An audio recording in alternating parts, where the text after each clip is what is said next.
여러분 안녕하세요. 여러분들과 함께 일러스트레이터 인포그래픽을 학습하게 된 강사 조교연입니다. 저희가 이번 시간에는 인포그래픽 처음 만나기라는 제목을 가지고 학습해 보도록 하겠습니다. 자, 먼저 인포그래픽의 뜻을 살펴볼까요? 여러분들이 보시는 단어에서 바로 어떤 뜻인지를 유추해낼 수 있으실 겁니다. 그런데 이 단어에서 보듯이 그래픽 인포가 아니라 인포그래픽이죠. 이러한 단어가 생성된 이유는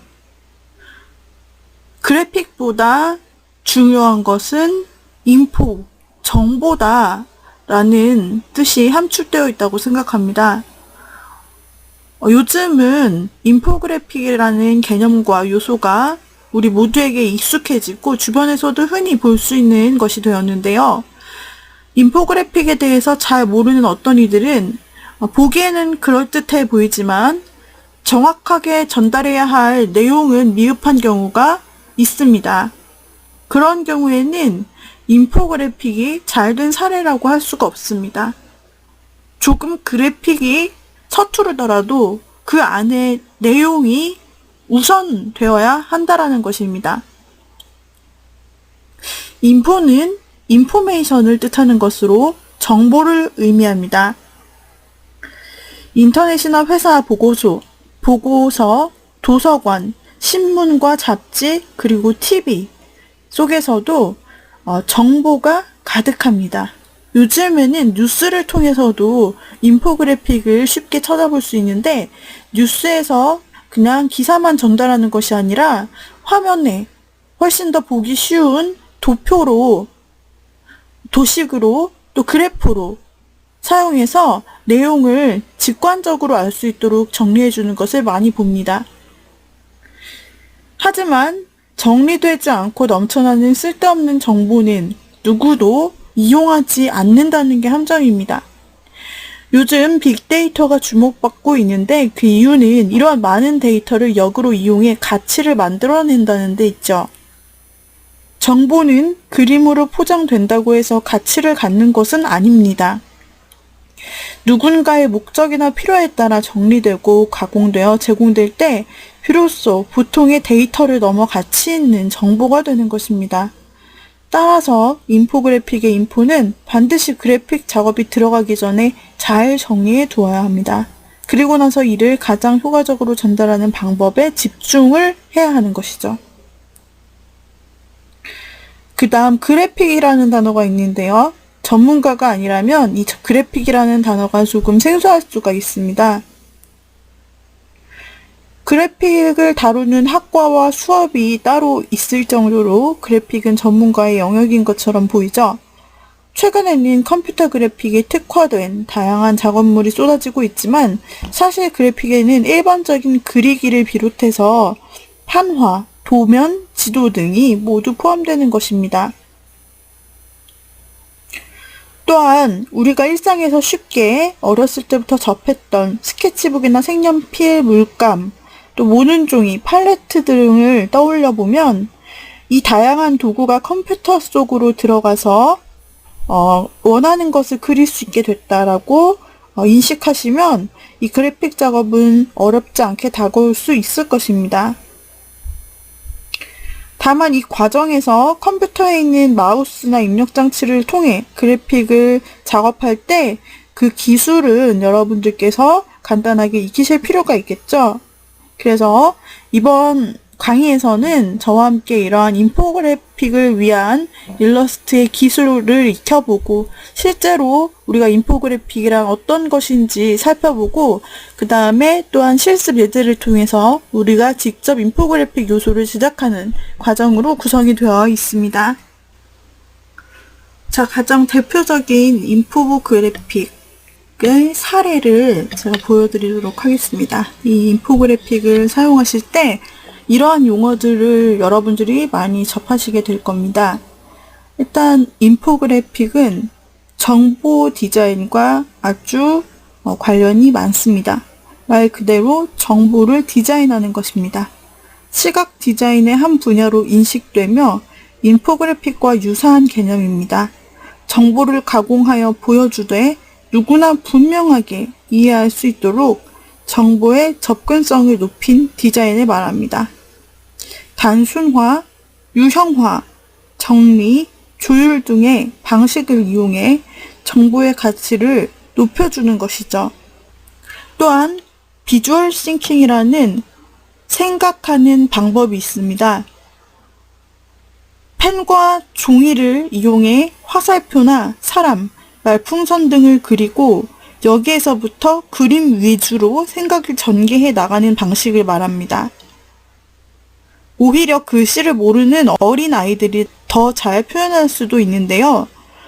인포그래픽 기획에서는 바로 이 스케치 단계에서 비주얼 싱킹을 연습해 보면서 시작을 하기 때문에 아주 중요한 개념이라고 할 수가 있겠습니다. 다음으로 인포그래픽에 등장하는 요소는 메타포, 바로 은유라는 것입니다.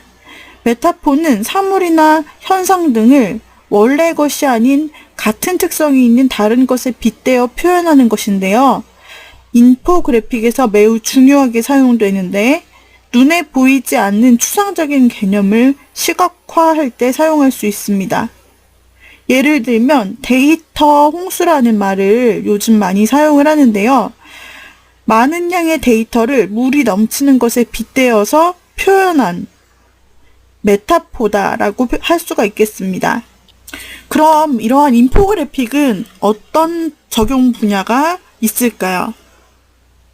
바로 광고 홍보용으로도 많이 사용을 합니다.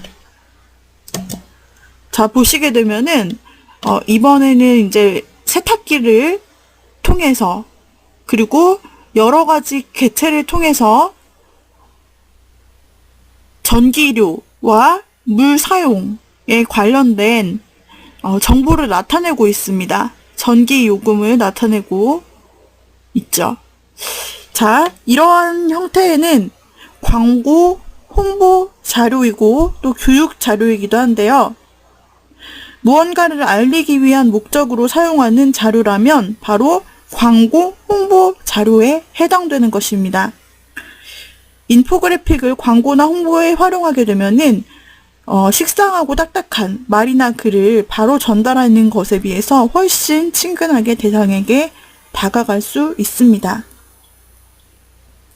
여러분들도 위에 있는 인포그래픽을 보시고 무엇을 말하는지 궁금해지고 또 파란색의 이 물 느낌들이 뭔가 물의 사용에 관련된 것이구나 라고 생각되지 않으세요? 다른 사람에게 자료를 전파하거나 이해시키기에 수월한 것이 바로 광고 홍보 자료용입니다. 다음으로 교육 자료에도 쓰일 수 있습니다. 여기에서는 이와 같이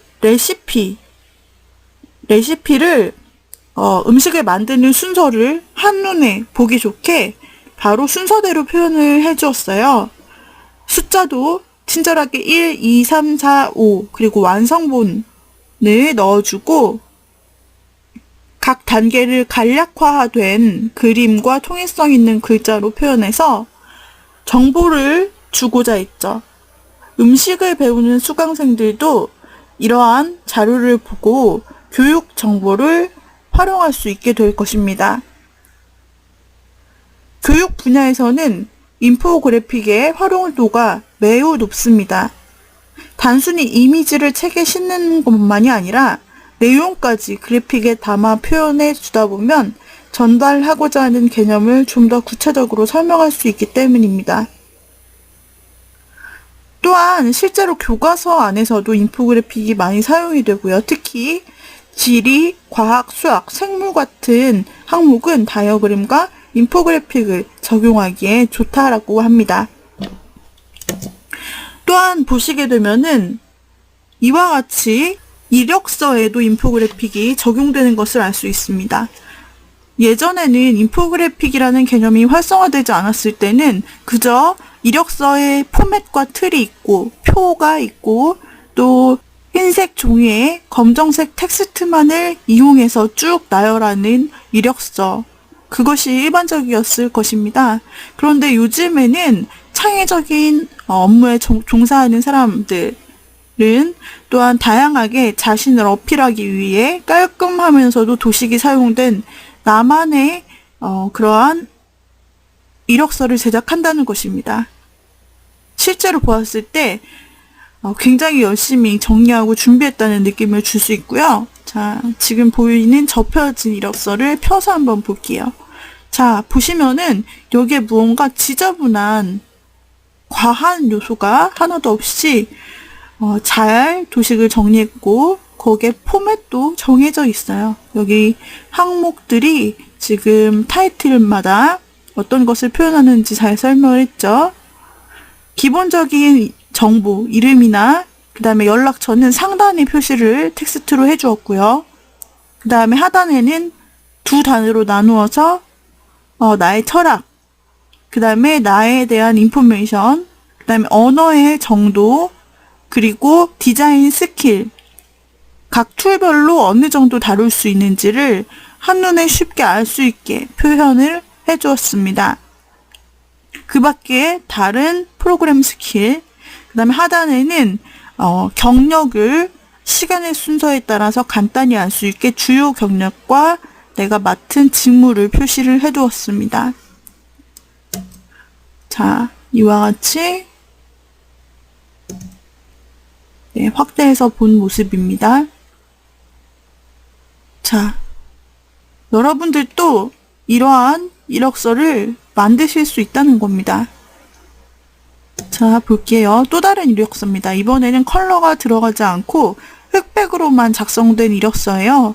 상단에는 사진과 그 다음에 나의 좌우명이 되는 단어와 연락처를 배치했고요. 하단에는 마찬가지로 학력과 그 다음에 경력과 그 다음에 기술의 정도를 간단하게 표현해 주었습니다.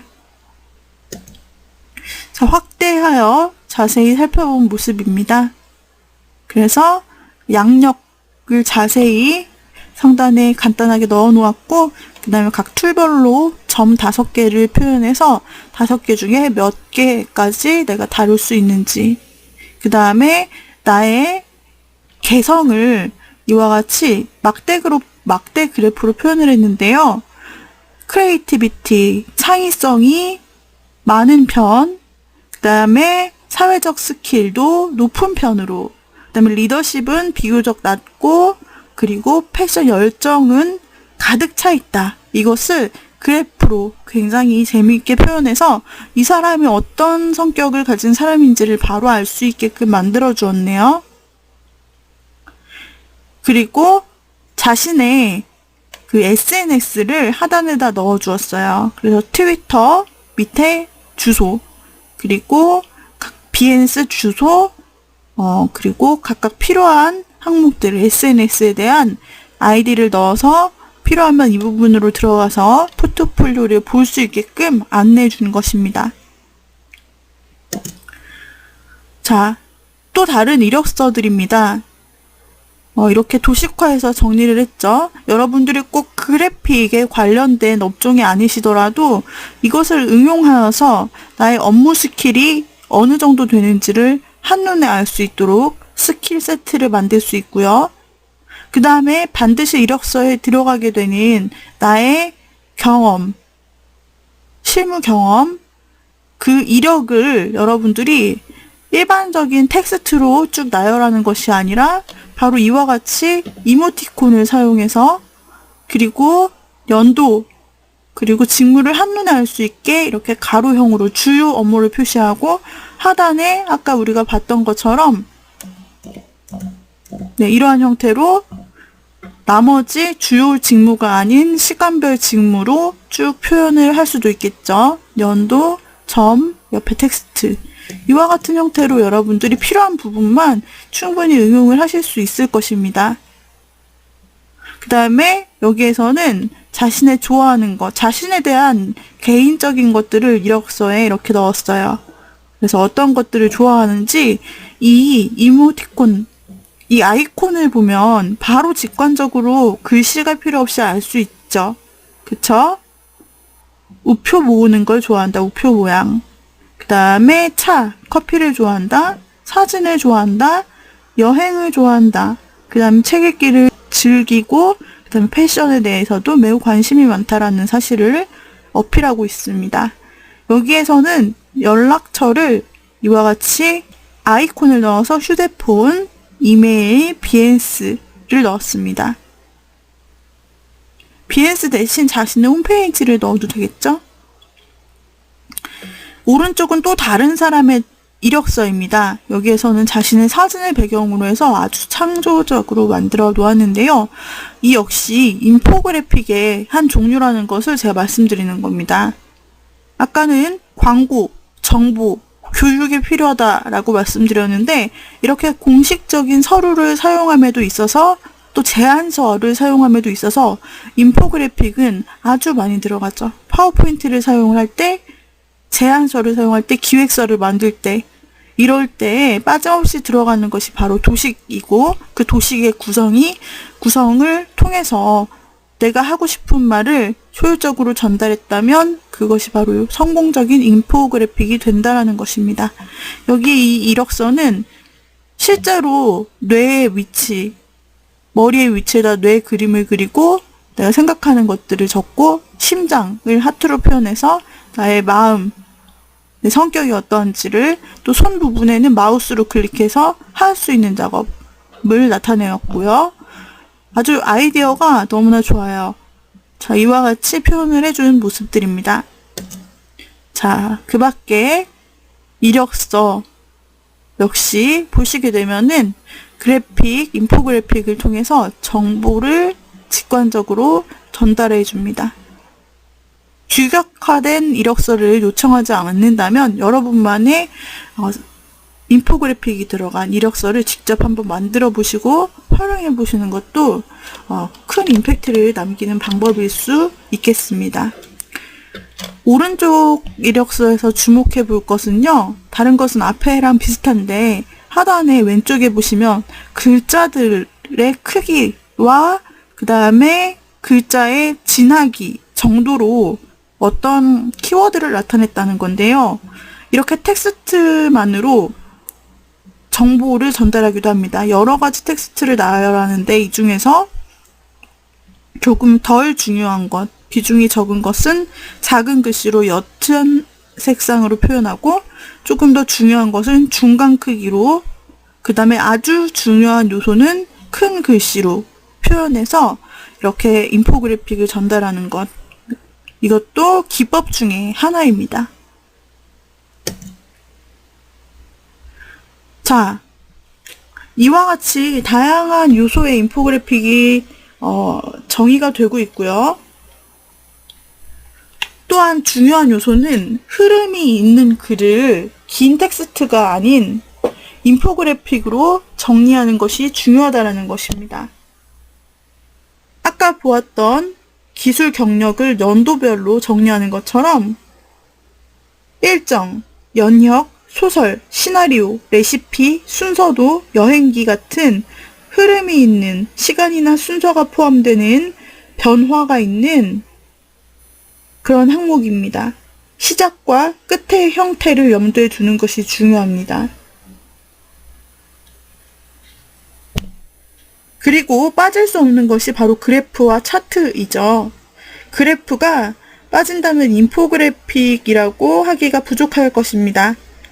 수치만 입력하면 누구나 만들 수 있는 평범한 그래프로 엑셀도 사용할 수 있고 여러 가지 툴들을 쓸 수 있지만 이 그래프가 인포그래픽과 만나면 더욱 이해하기 쉬운 형태로 바뀌게 됩니다. 또 하나, 표를 우리가 문서 작성에서 많이 사용을 합니다. 보고서와 각종 문서에 빠지지 않고 등장되는 요소이죠. 이 표는 인포그래픽으로 바꾸기가 무척 좋은 소재인데요. 이때 뺄 것은 빼고 가장 핵심적인 내용만 그래픽으로 표현하는 것이 포인트입니다.